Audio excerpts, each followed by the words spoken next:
The power of stories. It has long been known that stories are powerful teaching tools. They capture attention, entertain, and often provide some truth through their anecdotes. So, what is about stories that's so captive to our students? Well, in terms of retention, research shows that information delivered in stories is better than learning than through other means, such as explanations, lectures, and even TV.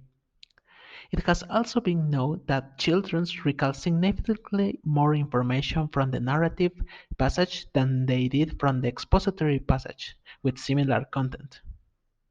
So, we might conclude that we retain more from stories because they are inherently more interesting, and that it's absolutely true.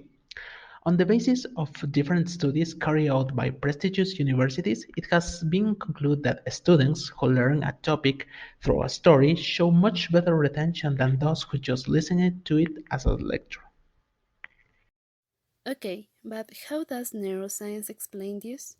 The reticular activated system tags information with personal relevance and emotional balance as important to remember.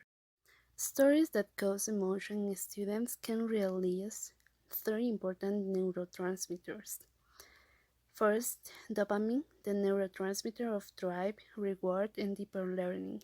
Then, cortisol, the stress hormone associated with distress and focus.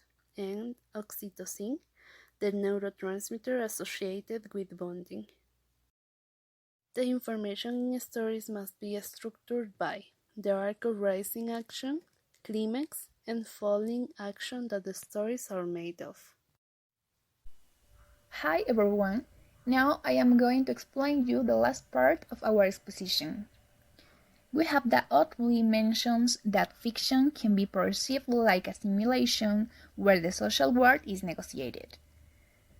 As we can simulate things like flying a plane in order to get knowledge about how to do that, people use fiction in novels, stories, and dramas in order to understand complexities of real life. We must respect the power of stories.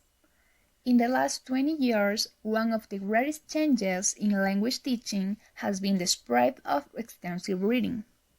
Advocates mention that extensive reading is great because it is comprehensible, it builds automaticity, and it increases the learning exposure to the language.